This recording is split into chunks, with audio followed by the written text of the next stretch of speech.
নমস্কাৰ প্ৰিয় বন্ধু বান্ধৱীসকল, মোৰ নাম পুলকেশ।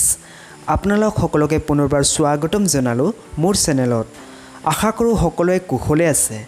বন্ধু বান্ধৱীসকল, আজি আলোচনা কৰিবলৈ লৈছোঁ কেইটামান ফুটবল খেলৰ প্ৰশ্ন। গতিকে ভিডিঅ'টো স্কিপ নকৰাকৈ প্ৰথমৰ পৰা শেষলৈকে চাব। আৰু লগতে এটা সৰু ৰিকুৱেষ্ট, যিসকলে মোৰ চেনেলত নতুনকৈ আহিছে সেইসকলে পলম নকৰি চেনেলটো ছাবস্ক্ৰাইব কৰি কাষতে থকা বেল আইকনটো প্ৰেছ কৰি অল অপশ্যনত কৰি ল'বলৈ একেবাৰে নাপাহৰিব। তেন্তে আহক এতিয়া প্ৰশ্নসমূহৰ ফালে আগবাঢ়োঁ। প্ৰথম প্ৰশ্নটো হ'ল, কোনগৰাকী ভাৰতীয় মহিলাই প্ৰথম আন্তঃৰাষ্ট্ৰীয় ফুটবল খেলত হেট্ৰিক অৰ্জন কৰিবলৈ সমৰ্থ হৈছিল? উত্তৰটো হ'ল ইউলাণ্ডা ডিচুজা, 1978 চনত। দ্বিতীয় প্ৰশ্নটো হ'ল, বিশ্বকাপ ফুটবল কেইবছৰৰ মূৰত অনুষ্ঠিত হয় আৰু প্ৰথমখন বিশ্বকাপ কোন ঠাইত হৈছিল?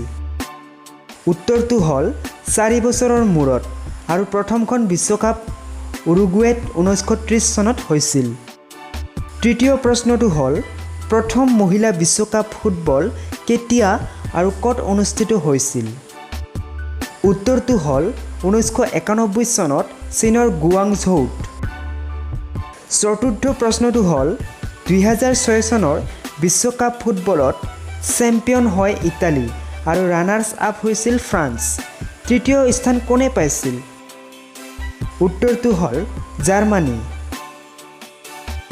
পঞ্চম প্ৰশ্নটো হ'ল, ভাৰতীয় ফুটবলৰ ক্ষেত্ৰত অনিতা চৰকাৰ কি বিষয়ত প্ৰথম?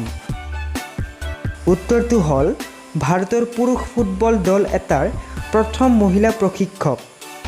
ষষ্ঠম প্ৰশ্নটো হ'ল, বিশ্বকাপৰ দৰে আগশাৰীৰ আন্তঃৰাষ্ট্ৰীয় ফুটবল প্ৰতিযোগিতাত ৰেফাৰীৰ দায়িত্ব লাভ কৰা দেশৰ প্ৰথমগৰাকী মহিলা ফুটবল ৰেফাৰীজনৰ নাম কি? উত্তৰটো হ'ল ইউভেনা ফাৰ্নাণ্ডেজ। অন্তিম তথা সপ্তম প্ৰশ্নটো হ'ল, অসম মহিলা ফুটবল সংস্থা কেতিয়া গঠন হৈছিল? উত্তৰটো হ'ল 1985 চনত। প্ৰিয় বন্ধু বান্ধৱীসকল, এইকেইটাই আছিল ফুটবল খেলৰ নজনা প্ৰশ্ন। ভিডিঅ'টো কেনে পালে প্লিজ মোক কমেণ্ট কৰি জনাব নাপাহৰিব।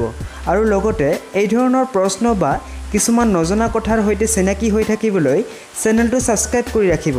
লগতে আপোনালোক সকলোকে মোৰ ভিডিঅ'টো সম্পূৰ্ণকৈ চোৱাৰ বাবে অশেষ ধন্যবাদ জনাইছোঁ। পুনৰ নতুন এটি ভিডিঅ' লৈ অহাৰ প্ৰতিশ্ৰুতিৰে আজিৰ এই ভিডিঅ'টো এইখিনিতে সামৰণি মাৰিছোঁ। ধন্যবাদ। জয় অসম।